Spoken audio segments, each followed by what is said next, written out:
This episode of Love Thy Neighbourhood is brought to you by FreeNow, the mobility super app. Like all kings, the King of London loves his luxuries. After a long day of editing the best magazine in the world, I long for creature comforts. I'm talking Xi'an impressions for dinner, MasterChef The Professionals on the telly, and best of all, staying out of the cold by booking myself a black cab all the way home via the FreeNow app.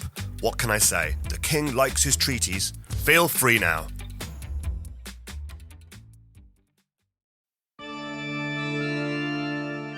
You're shit at editing. Okay. You're shit at the podcast. Yep, that's good. And you're just generally hopeless as a person. I think I can do this now.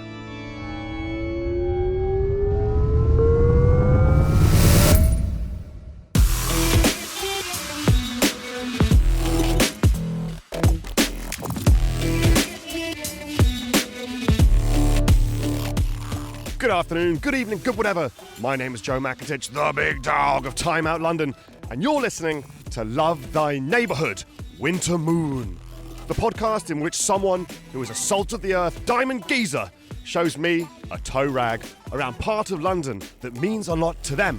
One area, 4 venues to which they would give their own 5-star rating to, if they could. But they can't, because that's what we do at Time Out. When we like something, we grab the editorial shooter and we load it full of gold-tipped shells, I guess. I don't know anything about guns. Shells of knowledge, and blast 5-star shaped holes in the side of the venue, not to hurt anyone, but just to send a message.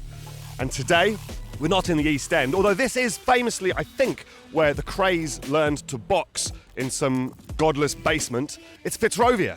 A pretty amazing place, just north of Oxford Street. This was the fields beyond Tyburn until it was developed, and then after that became known as a haven for poets, writers, decadent people. If you couldn't afford to live in Soho, you made a home for yourself in Fitzrovia. Tons of original pintmen, the proto-pintmen of London drank here. Dylan Thomas, Charles Dickens, I think, George Orwell. In fact, the area is named after the famous Fitzroy Tavern by Fitzroy Square as well. There aren't many neighbourhoods named after pubs, but this fittingly is one of them. And the person who brings me here today, it's the incredible, mercurial Paul Foot. Possibly every comedian's favourite comedian, you would say. He's been touring and doing shows for decades, and he's incredible, like a very unique character. His most recent show, Dissolve, is about to start touring around the rest of the UK, and it's going absolutely everywhere. I saw it. I cannot recommend it highly enough. I don't want to go into what it's about because I feel like the substance of it will come up in today's episode. He sort of has an epiphanic moment, which changes him forever. Not in a sort of humorous, ironic way, in a very serious way. We've just arrived at our first location, and it's a lovely, sunny, crisp, late winter day. Is it winter? I think we're sort of into spring, are we? I don't know, but it's a lovely day. So let's go and say hi.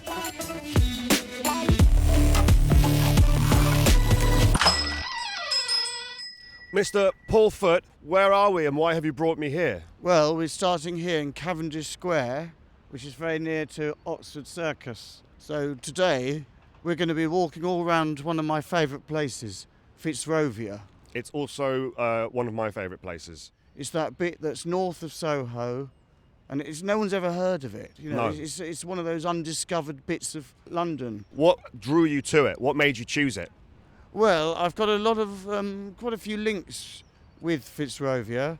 This is sort of where everything started for me, because when I left university, I had a job briefly. It was only a very short time. I was only there for really 18 months. Was that your, up to this point, Only job. only real job? So I'll tell you more about that in a minute. But it was quite influential, even though it was only a short time I worked there, for me and my former boss. Okay. We both had a big sort of influence on each other. And also I've done lots and lots of shows around this area, which we'll talk about. Yes. In a particular place where I've done so many shows. But at the moment we're in Cavendish Square, which I haven't been here for a few years actually. Has it changed at all since the last time? No, it's exactly the same. It reminds me of, when I just left university and I had this job, and maybe I'd come here sometimes in my lunch break and eat a sandwich, and I'd think to myself, oh, I'm getting paid by the hour. This is nice, I'm getting some money. It is a rush. There's a rush. The rush of professionalism. And of course, it's just round the back of John Lewis, and I used to think, oh, maybe one day I'll be able to afford to buy a pillowcase from John Lewis or something, like a really high thread count. And I'd sort of dream of having successes here, and they were tough times, really. Did your imagination allow you to dream of anything bigger than the pillowcase at the time? Well, yeah, I would also dream of travel. I'd think, maybe I'd see a plane passing just over, as it comes in over central London. And I'd think maybe one day I'll be able to travel a lot. Of course, I do a lot of travelling all over the world. So it was a place where I sort of was in my early 20s and would dream of what would happen later in my life. Are you purposefully not saying what the job was at this point? It's quite elusive. Well, I can tell you it was a recruitment agency. Right. Although that's sort of irrelevant because, in a way, basically what happened is I'd left university and then I obviously wanted to get a job. Yes. Because I needed a bit of money. Yeah. I was just going around. I mean, when one starts off, I remember doing my first ever show. It was very late 1995 after I just left university. And I did some show in Camden or something just before Christmas. And I remember speaking to my stepfather afterwards. He said, how did it go? And I said, it went really well. And they've asked me to come back in a month's time. And he said, well, and how much did you get paid? I said, nothing. And how much are you going to get paid in a month? And he said, nothing. He said, well, that sounds not very successful. I said, it actually is really successful. I said, the fact that they've asked me back after just 1 month is like amazing. Yeah. Normally you have to wait 6 months at this place for an open spot, as they call it. The one over there does comedy, doesn't it? Yeah, so that's the Phoenix down there That's on it, the Phoenix. Cavendish Square. I did that for quite a few years, maybe 15 years ago. There was a new material night. Yes. And I did lots and lots of shows in there. Probably did, 30, 40 shows down there. Blimey. And that's where one of my routines, which is about Shire horses, which went on television, a lot of people talk about and say they love That's that one of the routine. big ones. One of Shire horses is a classic. One of my big ones. Yeah. Sort of 18 minutes of talking about Shire horses. Yeah. In a sort of way that seems preposterously long, just talking about how the number of Shire horses is going down. Has the number levelled out now, do you think, in 2024? I think it's still going down, isn't it? Yeah. But it's a whole routine that goes into deviations and is very sort of, I think, fairly ingenious in the way it's constructed, if I may say so. Let's call it what it is. And that started in the Phoenix. The Phoenix is the start of the Shire horse routine. I remember it was very early stages then. The first time I remember doing it, I'd heard something on the television. It was on the breakfast news about the number of Shire horses is going down, and I liked the idea. There's sort of a bit of anti-comedy in it. Yeah. The fact that it's just sort of talking about nothing important, just making something of it. But the first time I did it, I hadn't got it right, of course, and there was loads of other things that I created later. Yeah. So the whole thing was at a very early stage, and I remember going on and talking about the number of Shire horses is going down. People were laughing. They did laugh. They were laughing, but then it maybe just tried the patience a bit, didn't really go anywhere or something. And I remember some other people saying to me, I think I did it the following week as well, and maybe the week after, and some people said to me, look, you really, I think, bit of advice. Drop that Shire horse You need thing, to move on. please, because this is not. But I knew there was something in it, and I kept adding little bits and pieces to it. You sort of rode that Shire horse all the way to the sun. Yeah, I sort of did. Yeah. And then it became the. Unlike Icarus, though, the Shire horse didn't melt. It carried you higher and higher. Well, yes. I was going to say, I think we also just found ourselves in an office evacuation. Yes. It's very exciting for all these people. This is an opportunity to waste, I'd say, 20 minutes doing nothing in particular. Yeah, and all having a chat. They all Having look a quite chat. happy. Oh yes, this definitely is a evacuation. There's a man with an orange jacket that says Fire Marshal on it. There we go. I was at a Premier Inn that had to do an evacuation at 3 a.m. I mean, that's sort of the closest I've got really to the excitement of what we're seeing today. The white hot thrill. There is now a second person with the other person had a sort of orange. Yes. It was sort of fluorescent orange, and this person has a fluorescent yellow. If you had to guess who was With senior Fire and who Marshal. was junior, which one? Well, I think the one with the fluorescent yellow is more senior. Then there's another person's turned up, as you can see in the foreground, Yes. holding a fluorescent jacket in his hand. I think he could be very senior. Yeah, he hasn't yeah. put it on, but he knows if it comes to it, he needs to get that jacket on and assert his authority and say, hang on, We've had 2 fire marshals, but I am chief fire marshal. And I'm not going to debase myself with this vest, but it's here if I need to put it on. Yeah, so that was a bit of excitement. They're going back in now. We can see the person with the yellow fluorescent and the person with the orange. Yes. Sort of talking quite amiably, the 2 of them, Yeah. even though one of them is more senior than the other. And the one who is more junior is actually very bitter. And sort of thinks, I've actually been doing this longer, Yeah. and I should be wearing the yellow jacket. Why am I wearing the orange jacket? Yeah. In many ways, the way the 2 of them are sort of chatting, sort of making small talk, reminds me a bit of before the opening of Parliament, when you see the Prime Minister and the Leader of the Opposition sort Right. of making awkward small talk together, sort of pretending just to be chummy and just say things like, yeah, it's been different weather today. Well, Yes. shall we move on to our second location? Unless another evacuation happens, I think we've sort of extracted Yes. all of the joy from But from yes, the this square. is this nice square, It's and lovely. many happy memories of here.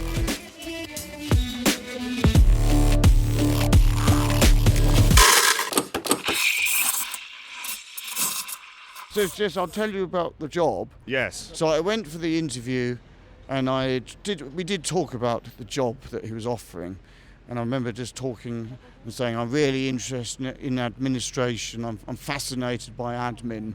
Trying to sort of, because I thought this is the way to obviously get a job. You have to pretend Yes. you're interested in all this. I can see his eyes glazing over, So I thought I'd just say the truth, So I said to him, look, actually, I'm not really interested in your job at all, but I want to be a comedian, and I need some money. I need a job. And his eyes lit up. Oh. A, because I was telling the truth and I was speaking from the heart, and that was suddenly much more engaging. And B, because it's the sort of man he was just like fascinated with the idea of me being a comedian and so on. So anyway, we kept in touch. And then a few, I don't know, 2 or 3 months later, he rang me and he said, okay, so have you found a job? Yeah. And I said, no. And he said, oh, well, we'll have to employ you then.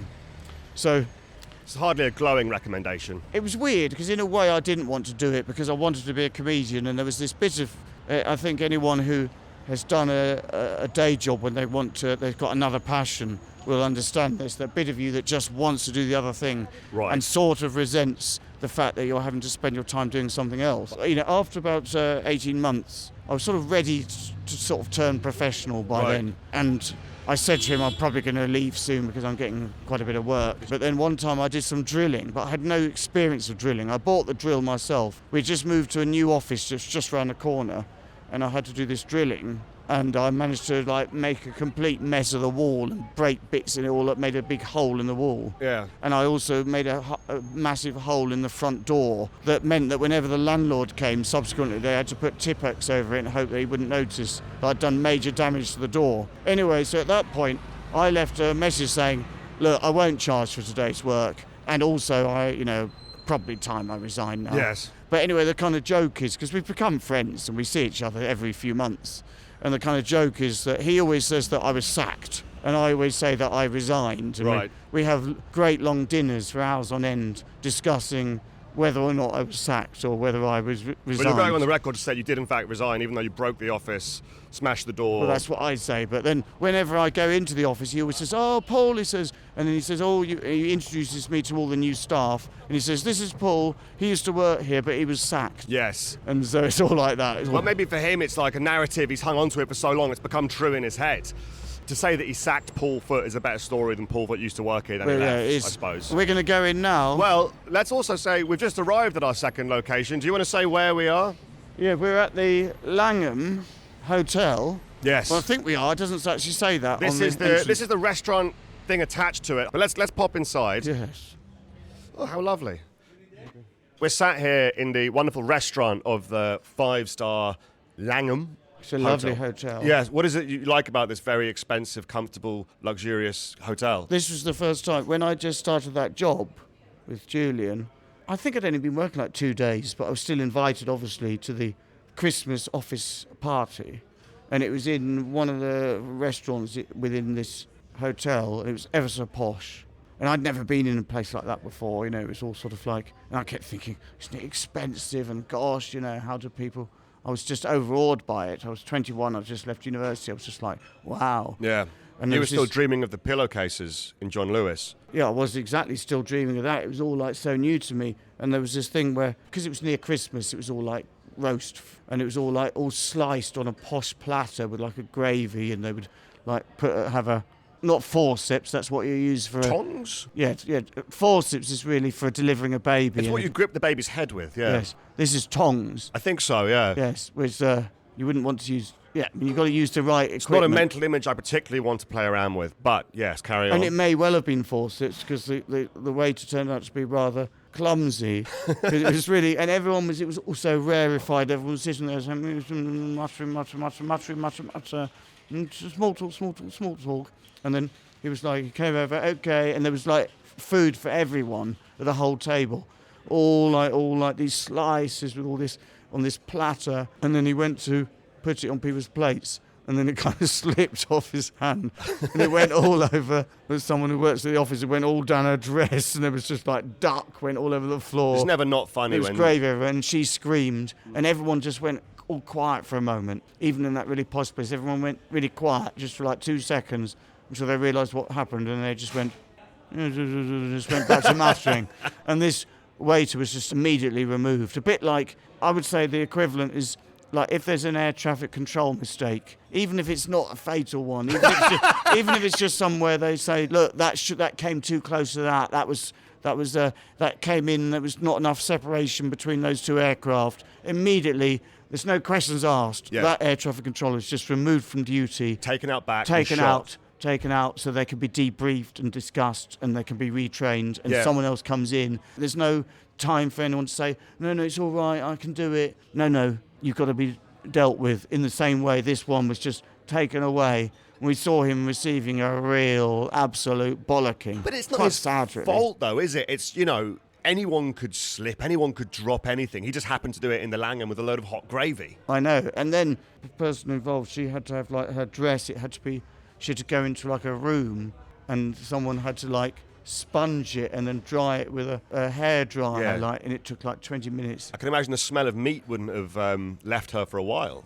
No, I don't think so. And Yeah. also, they said to me, because I think a little bit went on, I had like a suit, I was wearing a suit, because it was all like a posh occasion. Yes, yeah. And a little bit went on my suit, or it looked like it had, but it was probably just water or something. And they said, oh, look, we can pay for the dry cleaning. And I said, oh, don't worry, because I think it's all right. But then later that day, someone spilt beer all over the suit. Then I regretted not having, because I could have got it dry cleaned for free by the Langham Hotel, but Too late. I'd passed up the opportunity. Yeah, I probably would have just left the beer in it, I think, and just lived with it. I've still got that suit. Does it still smell of beer? No, I don't think so. It smells of probably mothballs. Yeah, moths are a But problem. it has been mothballed, both literally and metaphorically. Actually, I don't think I did used to put mothballs in. Yeah. But there's such a disgusting smell, I got rid of them. They are horrible, yeah. And I just think, let the moths have something to eat. What's the problem? Because they'll take over your whole life. Do you know what I mean? It's letting this thing... a couple of cute little moths, fine. People make such a fuss, like, I don't know, the slugs eat the hostas. Right, yeah. Like, the hosta is a massive meal for the slugs. Let them eat it. Yes. Let them have some. What does it matter? But how far are you going to go with this? Would you... This live and let live attitude towards pests, would it extend to rats, for example? Not so much.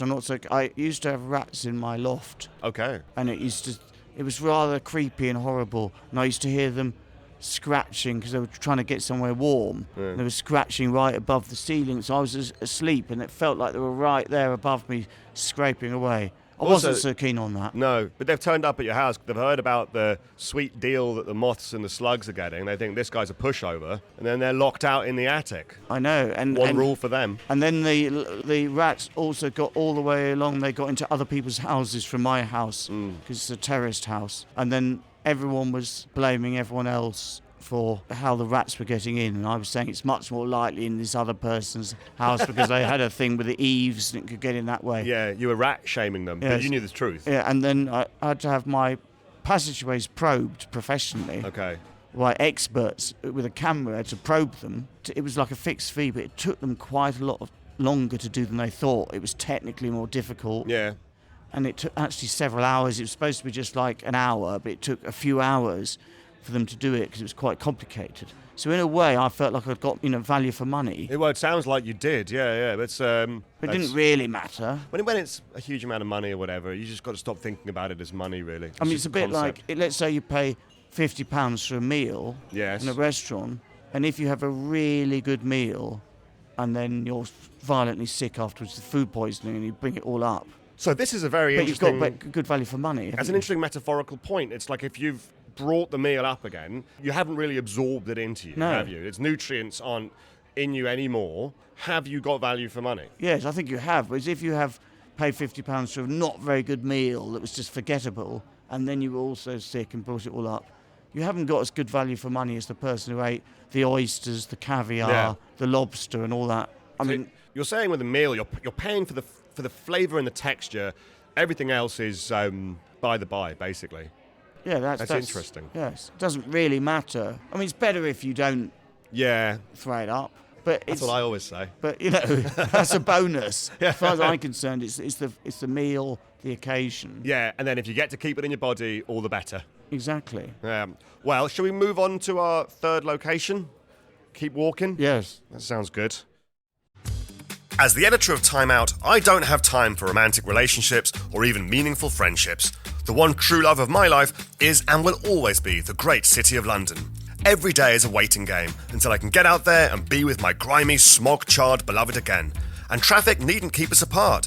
Via the magic of Free Now, I can order a black cab, meaning I'm cruising along to my destination via the bus lane and being rewarded with a handsome Guinness on my timely arrival. That's right, I was going to the pub. Taxis and more at the tap of an app. Feel free now.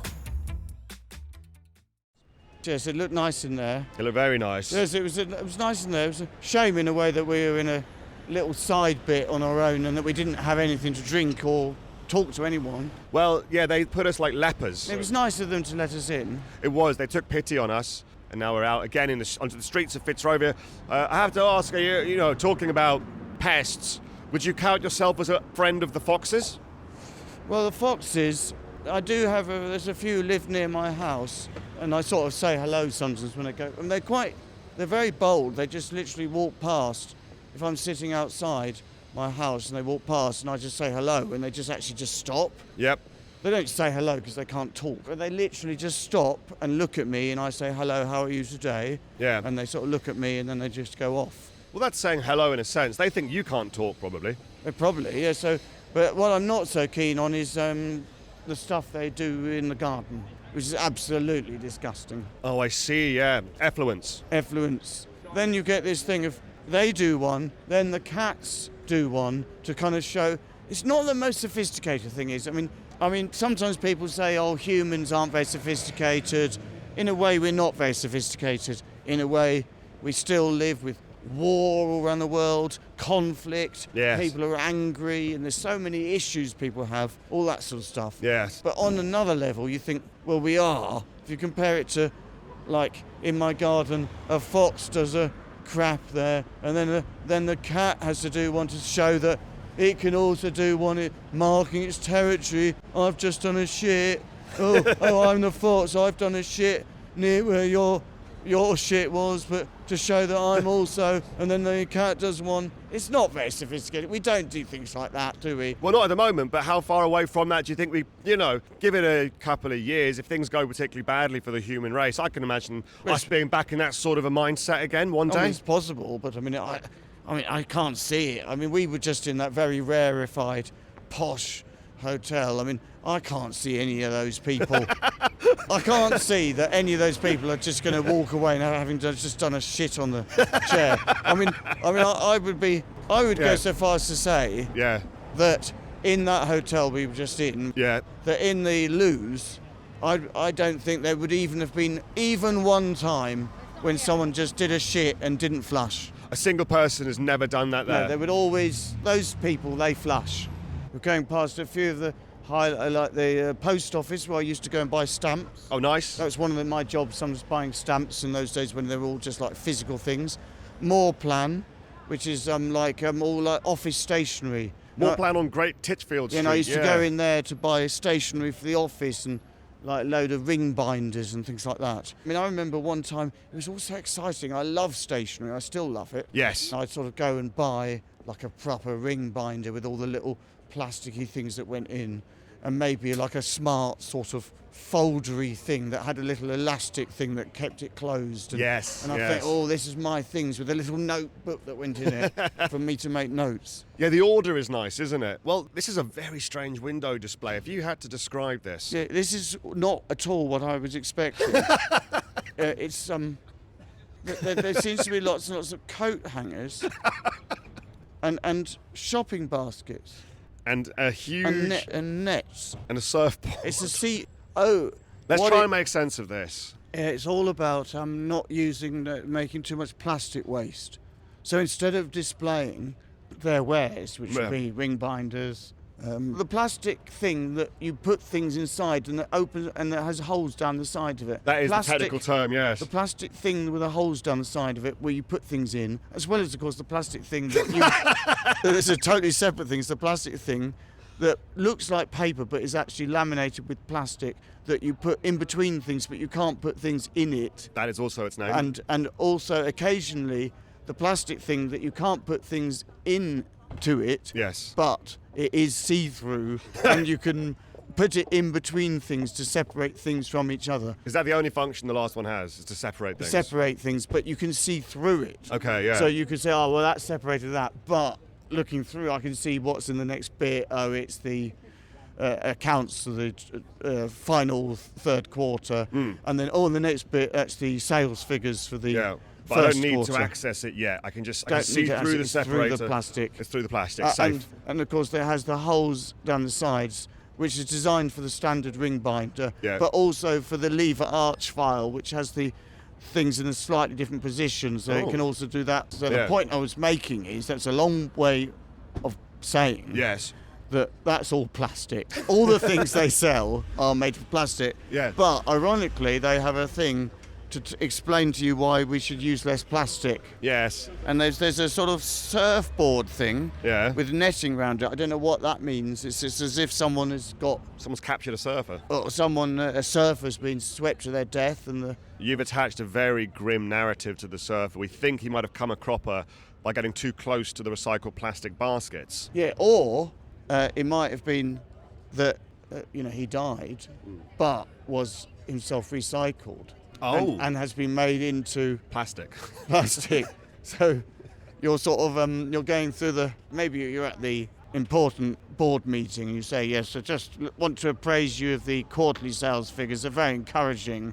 We're looking at 2.5% growth. Let me give you those figures. And you sort of open up the plastic thing and they say, this looks like a bit of a finger stuck onto that ring binder. And you say, yes, well, it was made from Johnny. Johnny, unfortunately, succumbed to the waves. But you say, do you know what? If you want your recycled plastics, you can't make an omelette without breaking a few eggs, and Johnny was the eggs. Yes, and then they say, we want to drill down into the detail of the 2.5% sales figures. And you say, well, we really need to look at the import and export separately. And then as you pull out something from the folder, there's like screaming. It's blood comes out, and there's like a bit of Johnny's pancreas comes out, and it's all rotten and it's disgusting. And they're like, this is appalling. This is supposed to be a professional meeting, and then it's all just. Yeah, it's the grim reality of recycling. Yeah. Then you say, look, I'll tell you what. You open like a big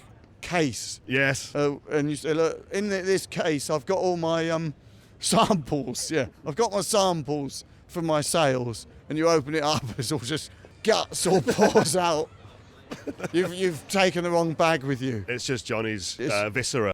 Yeah, because what you really are is pretending to be a salesperson selling recycled plastic stuff. But you're also a murderer who's tricked Johnny into going out saying, oh yes, you're going to be picking up bits of plastic Yes. for the project saving the world. You're going to save the planet, but actually he was not saved. He So you're died. saying Johnny didn't succumb to the waves. You're saying the salesman in this situation is you The have salesman- actually this- taken Johnny's life. I'm in this hypothetical situation, Yeah. for legal reasons. I'd like to point out this is a hypothetical situation. Yes. Yes, I am a salesman Yeah. who's purportedly selling recycled plastic stuff.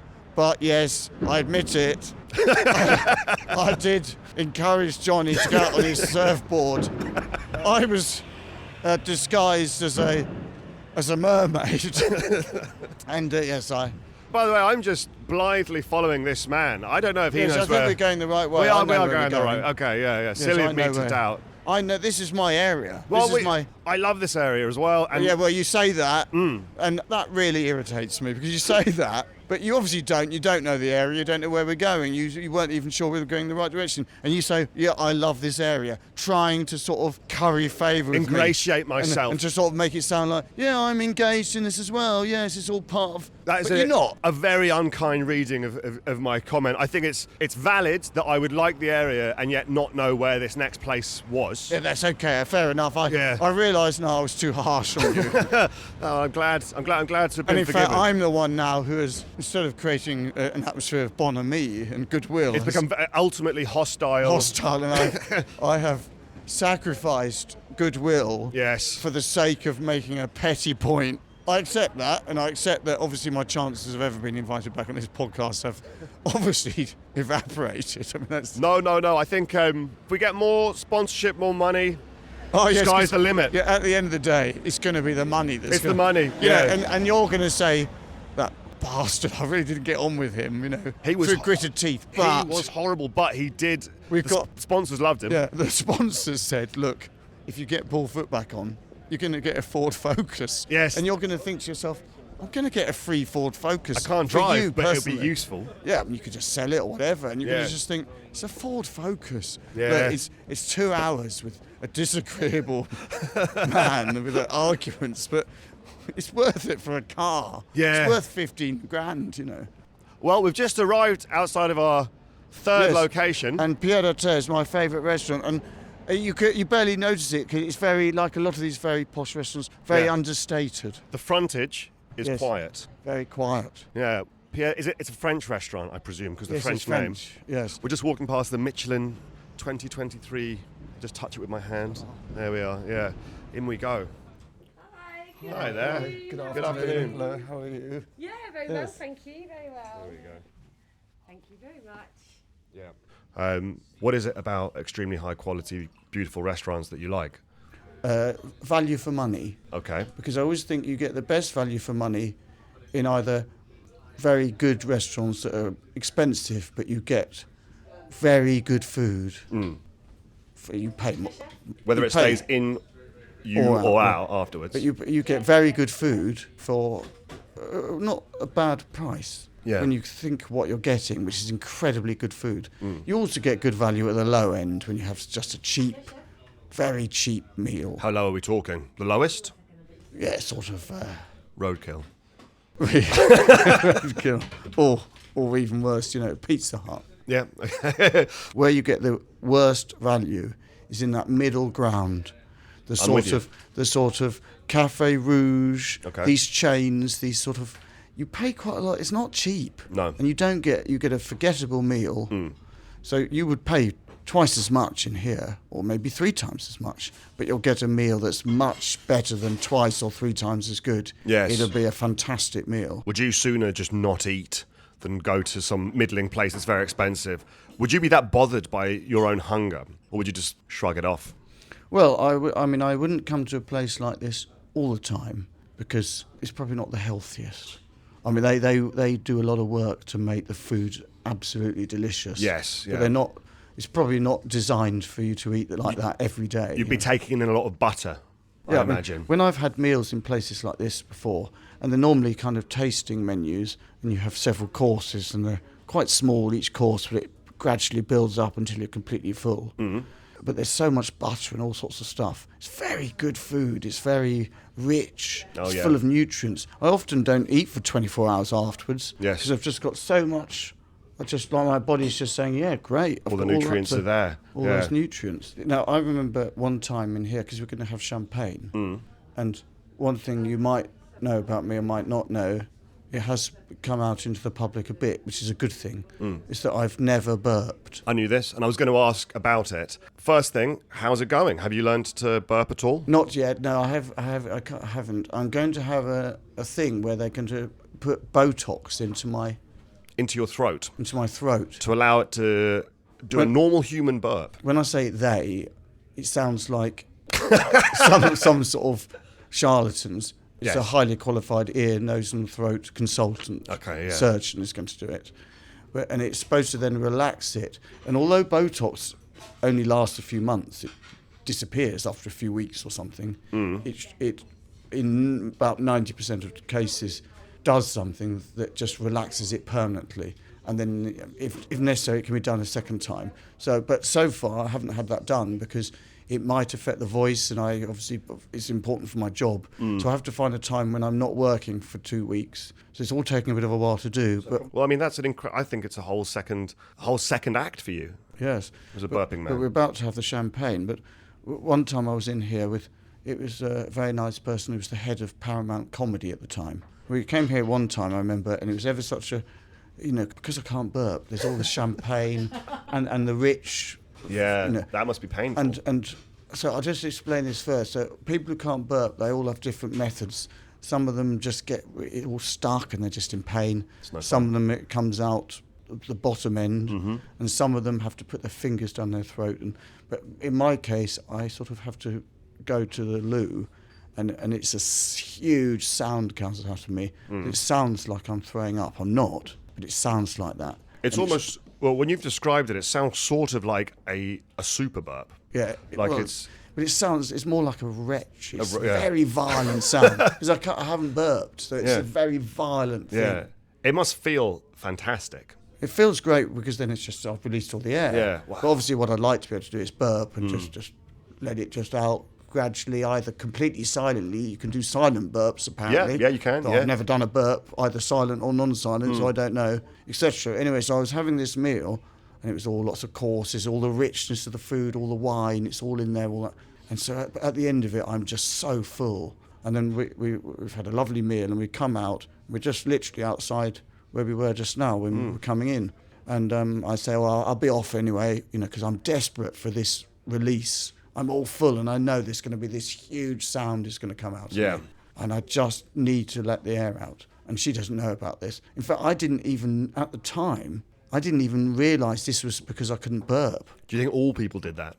It was only one time when a conversation with a friend who said, something about burping. And then I said, what is burp? Because I'd never done a burp. I didn't know what it meant. Yeah. So I thought this was something to do with I was taking too much air in as I was speaking, that I was sort Like of... you were or as I was eating too fast, eating maybe. too fast, or it was something to do with the way my stomach worked. I didn't understand what it was. Yeah. All I knew was this thing happened to me. So anyway, we were outside and I was saying, I'll be off now. And she said, no. We can walk together. We can walk to the Paramount offices, and that's on your way anyway. And I'm saying, no, but you've got your bicycle, so you'll just want to go separately. No, it's no problem. I can wheel the bicycle with you. And I was just thinking, please. And she You know the noise is imminent. and she just paid for this really expensive meal, and I was just right outside the restaurant, and then suddenly I just went, this massive noise, and she was like so shaken, like Yeah. her bicycle almost fell over. Yeah. And there's nothing you can say. You can't.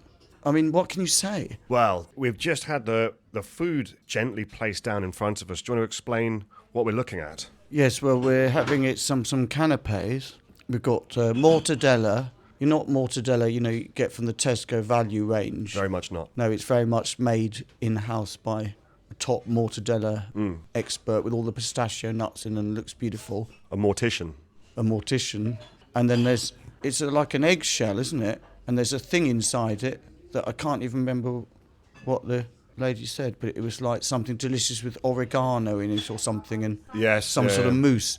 And then there's a take on fish and chips, which is, it's only like, these are canapes, so this Yeah.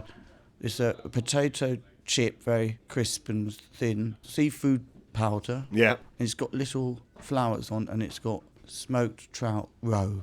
Well, that is very well remembered. I hear that kind of stuff and find it very hard to recall. And you did an absolutely brilliant job. You fumbled the egg a little bit. Yeah, I've forgotten what the egg was, but Yeah. I did it pretty well. Did it pretty well, yeah. Well, cheers. Cheers. Let's eat.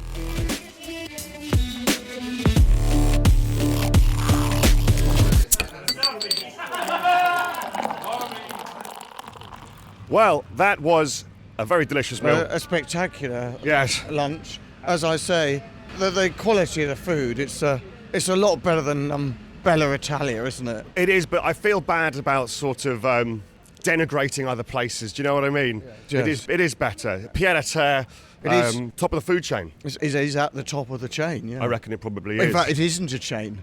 It's a standalone. It's a standalone. It's a standalone. It's just It's a one. standalone. It's just its own thing, you know. And are you absolutely adamant as well that you didn't choose it because it has the word Pied, which Yes. is foot, at the Foot. start of the name? Obviously, your name has no I connection. suppose I didn't really think of it like that. Actually, I looked it up. Pied à terre means like a little bolt hole, a little, you know. Oh right, yeah. You know when one's really rich, Yes. and you just have just a little place in Provence would be nice. In Provence, isn't just got a little place in New York. Sometimes I'm over in New York, just have a little place. Is that would be your choice of bolt hole? Would be New York, maybe?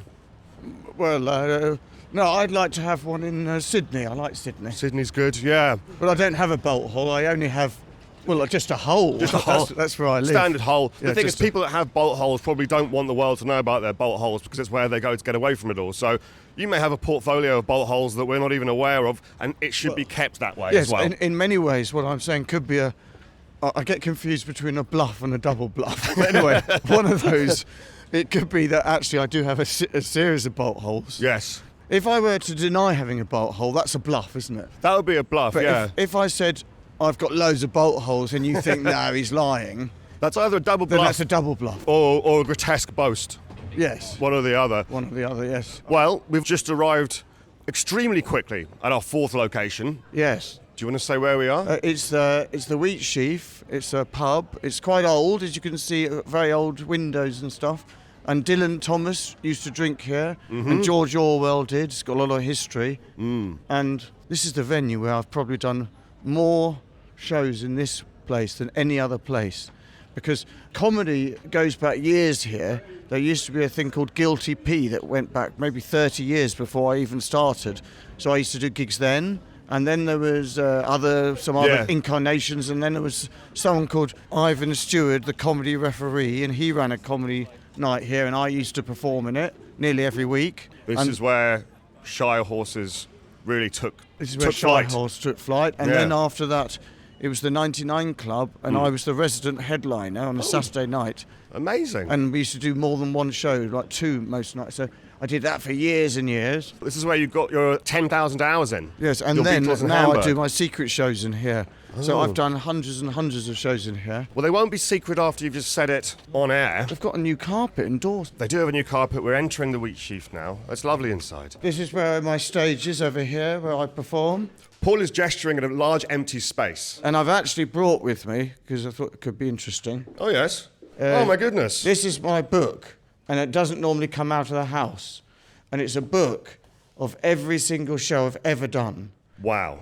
Which I'm lucky, because some people, they get to sort of 100 gigs and then they sort of think, oh, it's too late, you know, and they haven't kept a note of it, and then they think, oh, I'd like to have kept a note, but I didn't. But I have every single one. This is my first one. This is beautiful. I feel quite nervous approaching it, like it's a sort of religious text, maybe. So it starts 7th of February 1993 with my very first one. That's the beginning there. Yes, and there's a few things that get sorted out later, like when I did things with other people, I used to put those separately. Okay, yeah. Then I later incorporated it into the numbering system. And also, like television and things like that. They get also, on, yeah. they go in, if it's a live audience, then I Right. count it as a live performance. A performance. Although that's not necessarily stand-up. But anyway, that's how I do it. Is there anything that indicates on the page how well or not well a particular performance went? Nothing at all. That's one of the things I quite like about it, is Mm. that there's no record in a strange way. Like, for example, if I go here to the end, I've done about 8 shows. So All- this is the most recent one. Yeah, there's 5,072 we're up to. I know it sounds silly, but I like the fact that it doesn't say how it went or what No, was you've going not scored on. it or anything. Or do you ever stumble across one of them and just something in your memory goes, that was a good one? Yeah, sometimes I think, oh, that's a good one, or that was a tricky one. Yeah. Or Walton-on-Thames, I think that was a terrible one.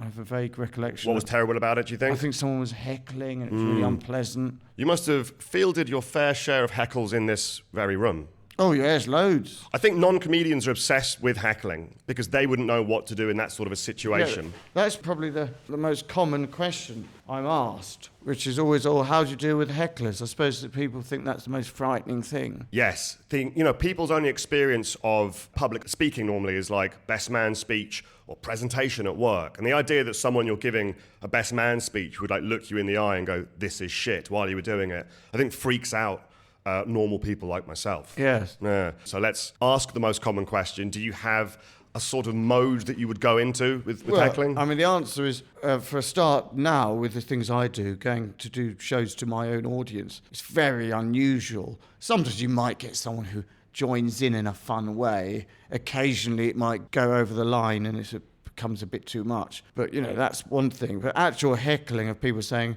taxi, you're shit, mate, and all that. I mean, it's a long... That's a pretty good heckle, to be honest. One has to go a long way back Yes. to think when those were. I think your audience might sort of tear that person limb from limb were that to happen. Yeah, I mean, obviously what one aims to do in these situations is you get the audience on your side, or they're already on your side, and you turn them against this person, or you just point out. There's so many ways of doing it. Sometimes they can be quite helpful. I remember doing one in Belfast years ago, and it was struggling, and then someone would say, oh, I think they did it deliberately. They sort of heckled me, oh, it's rubbish or something, or whatever they said. But I think they did it to help me, because it did help, because then I had a go at them, and then the audience got on my side, and it all turned around. So it was a helpful heckle? Yeah, it all ended quite... Maybe that's a lesson that I could learn. Maybe you could give me a helpful heckle now, and it would sort of lift me to enhance my own performance. You're shit at editing. Okay. You're shit at the podcast. Yep. That's good. That's good. And you're just generally hopeless as a person. I think I can do this now. Yeah. So what I've done there is I've temporarily broken you, but yes. I'm rebuilding you. It's like going into the Marines. Yeah.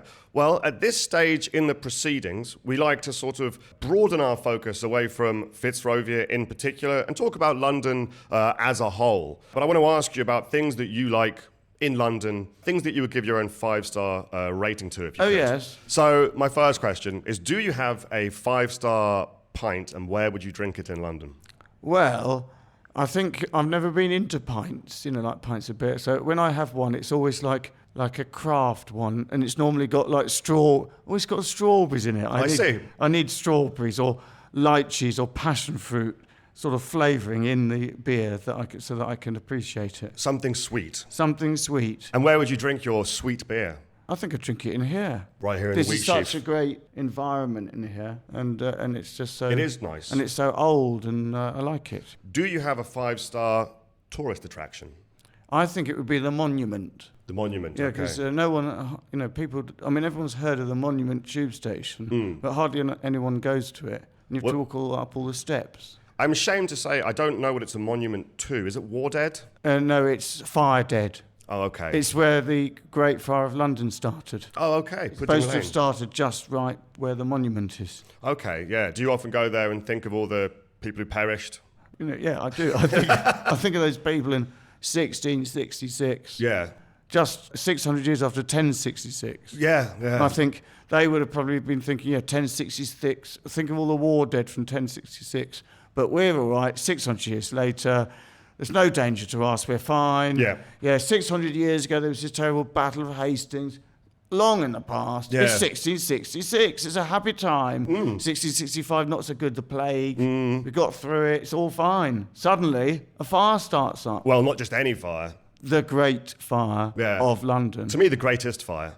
Yeah, I mean, it is the best one that's ever been in London, isn't it? Yeah, possibly the world as well. What is your 5-star tube station?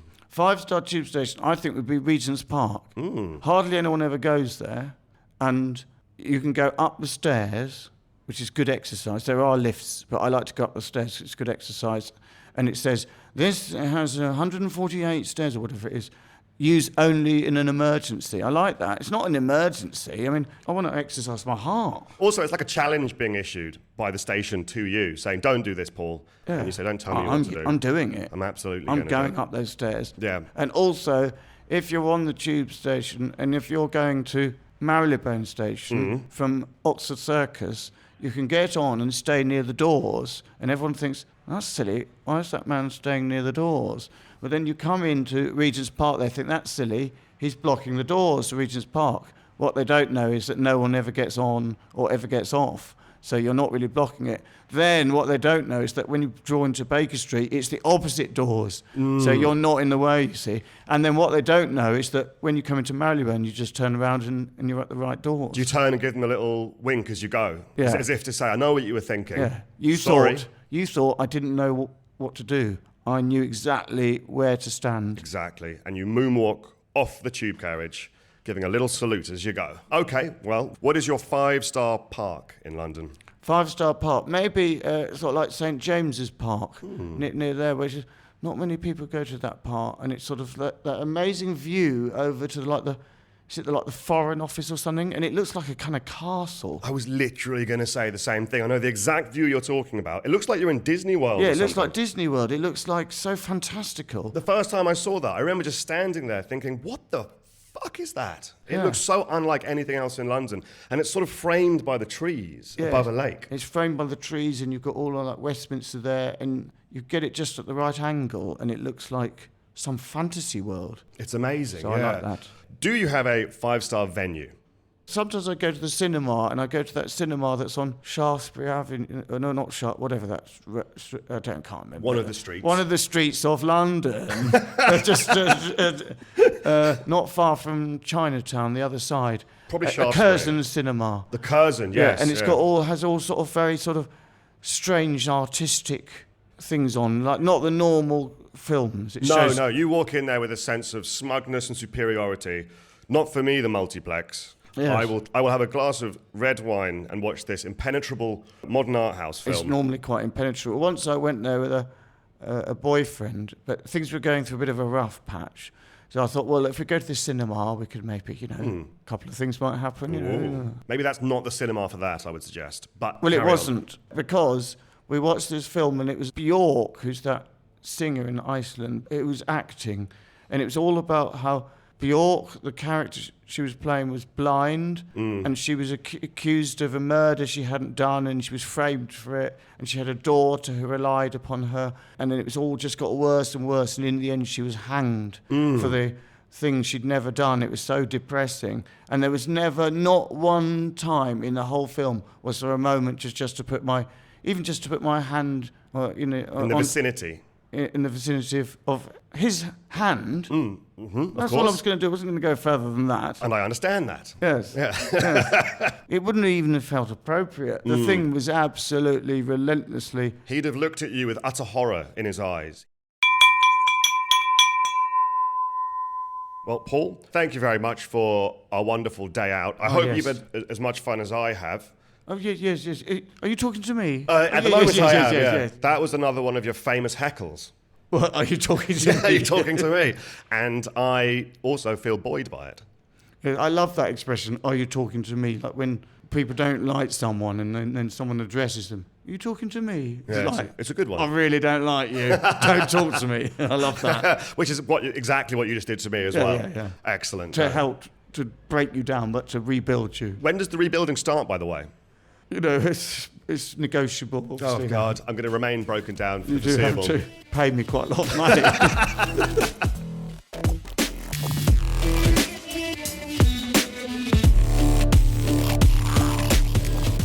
That was Paul Foot's wonderful, charming Fitzrovia. I had a great day with him. This place is like very, very special to me.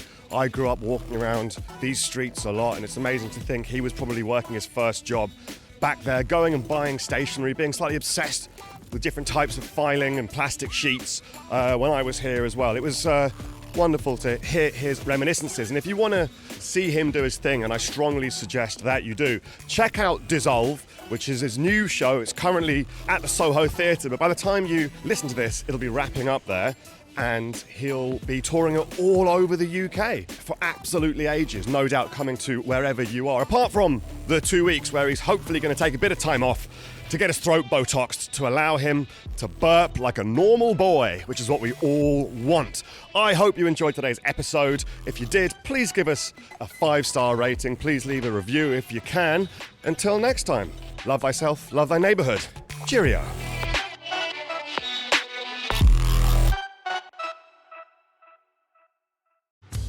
As any sports fan knows, a lot can happen in 4 minutes. A winning goal at the Emirates, a tide-turning comeback at a York Hall title fight is certainly enough time for my beloved QPR to take the lead and then flush it all down the toilet in another display of spineless mediocrity. And via Free Now, on average 4 minutes is also how long it takes to get a black cab. Who needs a 4-minute mile when you can jump in a 4-minute cab? Taxis and more at the tap of an app. Feel free now.